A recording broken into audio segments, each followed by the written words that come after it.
আলহামদুলিল্লাহ, আরও একটি রাত পেরিয়ে সকাল থেকে দুপুর ফিরে পেলাম। শুকরিয়া আদায় করছি মহান আল্লাহ তাআলার প্রতি। ভিডিওর কিছু অংশ।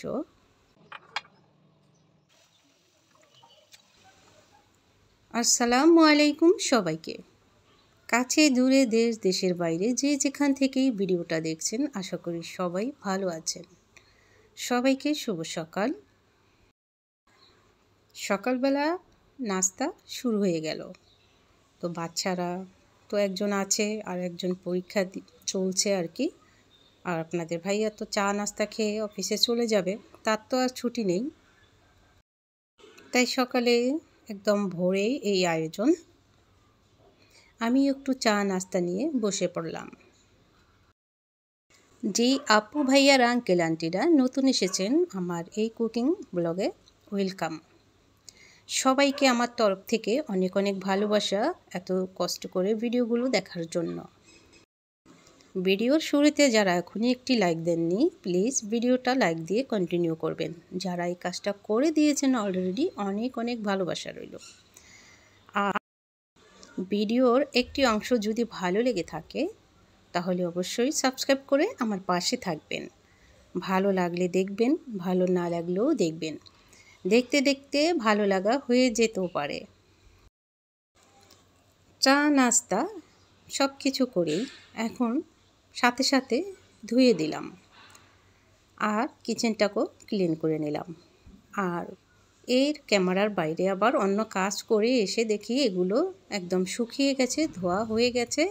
দেখলেন, তারপরে শুকাতে দিলাম, শুকানো হয়ে গেছে। এখানে একটা ঝুড়ি রাখি পানি ঝরতে, ঝুড়িটা আর নামানো হয় না যেহেতু অল্প অল্প প্লেট, তাই তো সাথে সাথে এখন বক্সে রেখে দিলাম আর প্লেটগুলো জায়গায় সেট করে দিলাম। অনেক আপু ভাইয়া আঙ্কেল আন্টিরা আছেন সাবস্ক্রাইব ছাড়াও ভিডিও দেখেন, তাও অনেক ভালোবাসা রইল। তবে সাবস্ক্রাইব করলে আমাদের পরিবারটা আরও অনেক বড় হবে, তাই না? সবাইকে নিয়ে যেন একসাথে চলতে পারি। চা পাতি নেই, কন্টেনারটা একদম খালি। ভাবলাম তো প্যাকেট থেকে ভরে নেই। সকালবেলা দেখা যায় কাজটা করতে গেলে একটু দেরি হয়, ঝটপট চায়ের হাঁড়ি বসিয়ে দিব, তাই এখনই ভরে নিলাম। এটাই হচ্ছে অরিজিনাল চা পাতা। দেখুন আনামানাম আছে পাতাগুলো। আর যেটা একদম ফিনিশিং ওইটা একটু রং মিশানো হয়। তাই এই গোল্ড চা পাতাটা আনার চেষ্টা করবেন, আশা করি ভালো লাগবে।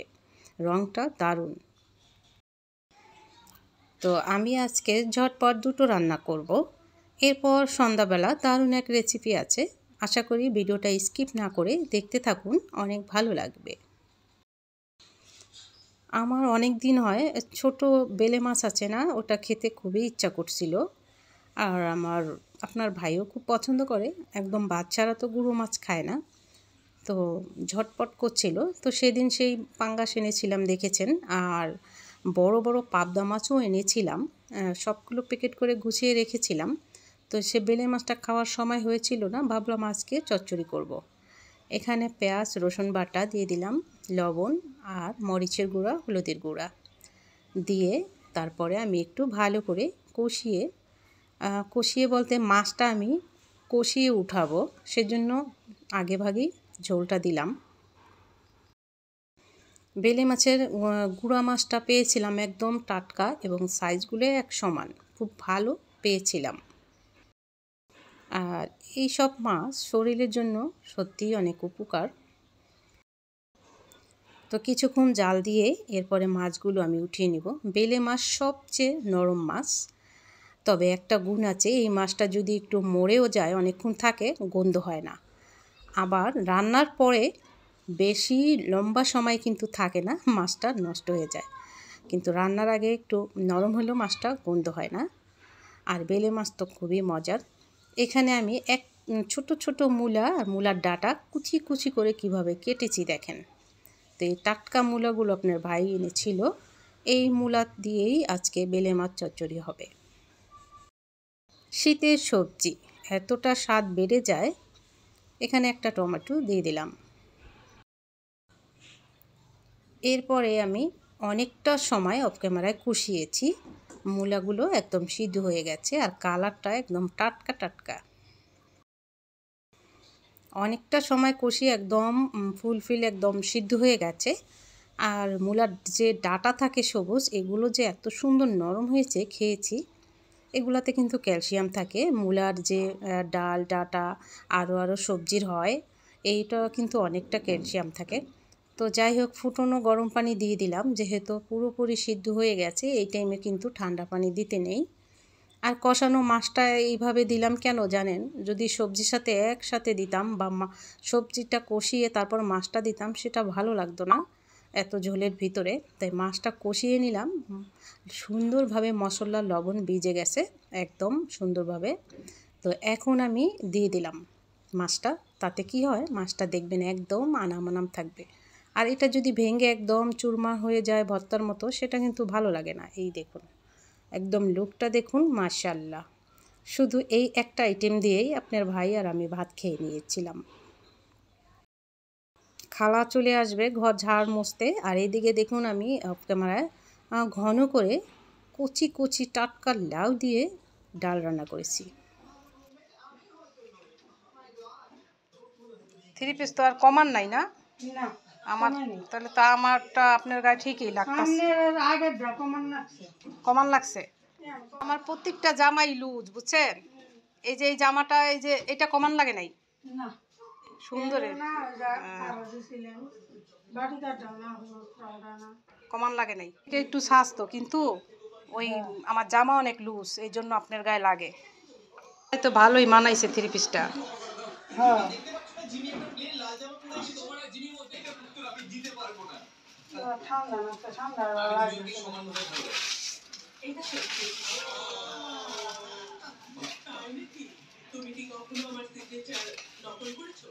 যাই হোক, বলতে বলতে তো খালা চলে আসছে। ঝাড় দিবে, মুছবে, চলে যাবে। আমি আমার কাজটা করব। আর ওইদিকে যে লাউ এনেছি, রান্না করলাম লাউ ডাল দিয়ে। এদিকে আপনার ভাইও দেখি নিয়ে আসছে রাতের বেলা। তো আমার লাউটা আগে রান্না করলাম, তারপরে আবার লাউটা পরে আবার ভেজে নিব। তো এইদিকে তো খালা কাজ করছে আর আমি একটু কথা বলছি, জিজ্ঞেস করছি। ভালোই লাগছে। আর মেয়ে তো আমার গোসল দিয়ে ওই যে ওখানে বসে আছে, দেখতে পাচ্ছেন। ওকে গোসল দিলে সব রসুন টসুন হাতে পায়ে মেখে একদম ভাত দিয়ে দিই আগেই। একটু ঘুমাতে বলি, সে বলে ঘুমাসে না আর কি। তো আমিও আমার কাজ সেরে তারপরে আবার সন্ধ্যায় চলে যাব কিচেনে। কিছুদিনের জন্য দূরে যাব। তো হাজব্যান্ড তো মিঠাই এনেছিল, বলতে সাহস পায় না যে পিঠা বানাও। তো প্রায় তো 2-1 পদের পিঠা খাইয়েছি।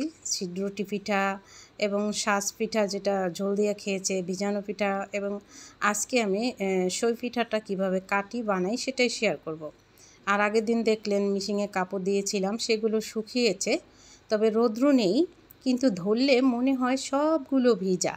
আসলে কিন্তু শুকিয়েছে, তারপরও মন মানছে না, মনে হয় সব ভিজা। তো কাপড়গুলো এনে এখন ভাঁজ করে জায়গায় রেখে দিলাম। দুপুরে রান্না শেষ করলে ঘর মুছে যায়, গোসল থাকে, নামাজ থাকে, কিছু কাপড় থাকলে সেগুলো গুছানো থাকে। এটা বড় কাজ। চলে আসলাম কিচেনে আবারও। এখানে লবণ দিলাম, পানি দিলাম, যতটা পিঠা বানাবো ওইভাবে। 1 কাপ এখানে চালের গুঁড়া দিয়ে দিলাম। আর এখানে আটা দিয়ে দিলাম, আপনারা ময়দাও দিতে পারেন। আটা চালের গুঁড়া একসাথে দিয়ে যদি এই পিঠাটা তৈরি করি, পিঠাটা একদম ভেঙে যাবে না, একটু টাইট থাকবে, ঝরঝরে থাকবে, ভালো লাগবে দেখতেও, খেতেও। মোটামুটি আমি সিদ্ধ করে নেব। যেমন আমার রুটি তৈরি করি, রুটির ডোটা যে সিদ্ধ করি, ওইভাবে তৈরি করে নেব।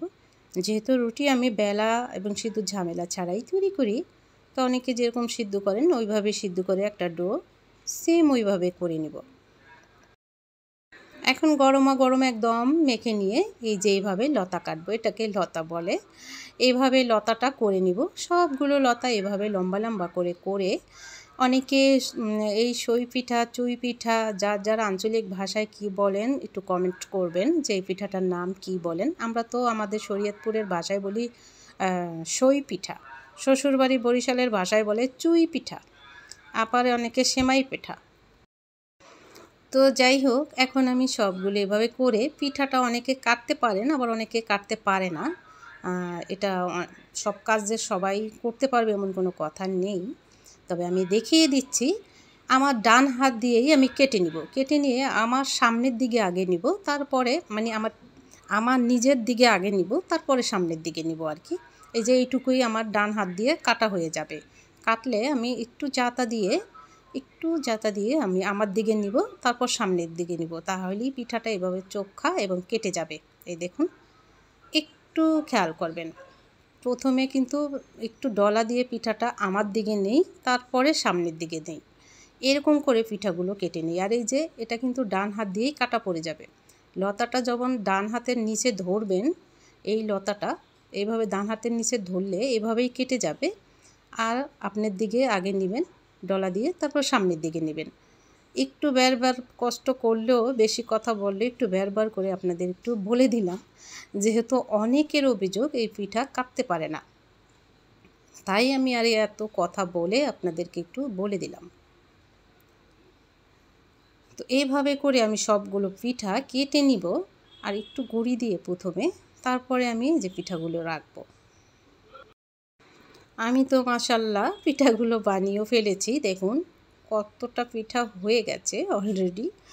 আমার বাচ্চা আবার নিচে বসে আমাকে ফ্রিতে পিঠা বানানোর ফ্রিতে আবার লতা কিছুটা বানিয়ে দিয়েছে, আম্মা আমি বানিয়ে দিই। তা দেখুন পিঠাগুলো কি সুন্দর লাগছে, চুই পিঠা বা সিমাই পিঠা বা সই পিঠা সবগুলো আমি কেটে নিলাম।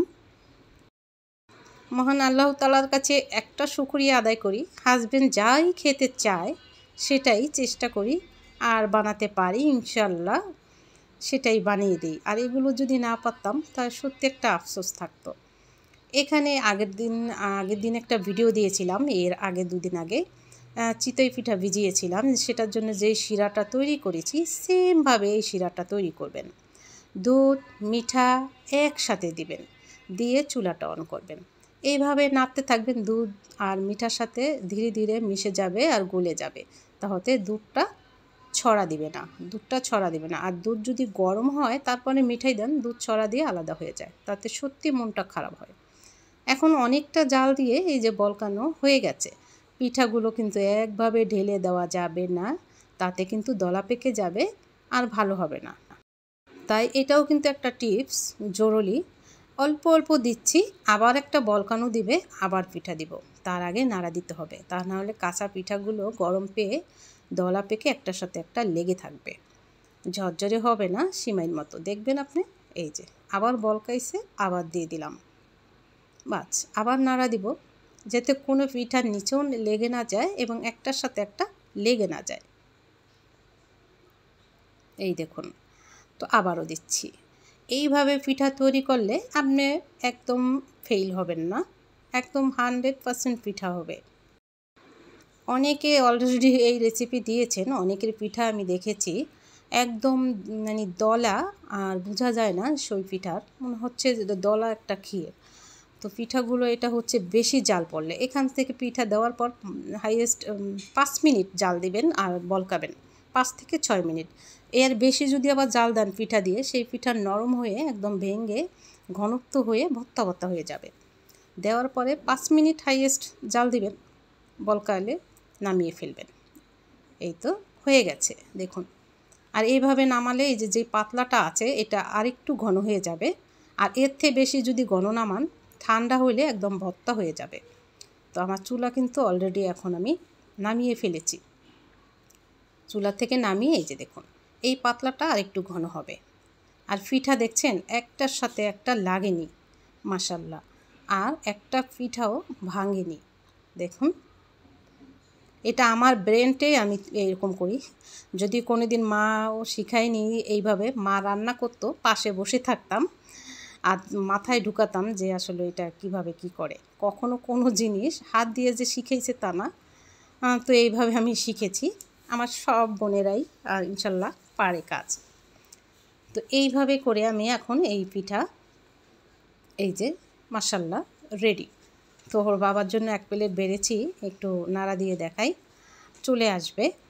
আর ছেলেকে নিয়ে একটু ডাক্তারের কাছে গেছে, ছেলের জন্য বেড়ে রেখেছি। মেয়ে তো খেয়ে বলে আম্মু মাশাল্লাহ দারুণ হয়েছে, মিঠা আপনারা কীরকম খাবেন ওইভাবে দিবেন। ভিডিওগুলো আসলে শেয়ার করে দিবেন আপনারা ফ্রেন্ড সার্কেলদের মাঝে। আর নিজেরাও দেখবেন, সত্যি ভালো লাগলে সাবস্ক্রাইব করে আমার এই ফ্যামিলিটাকে বড় করে রাখবেন। ভালো থাকবেন। আসসালামু আলাইকুম। আল্লাহ হাফেজ।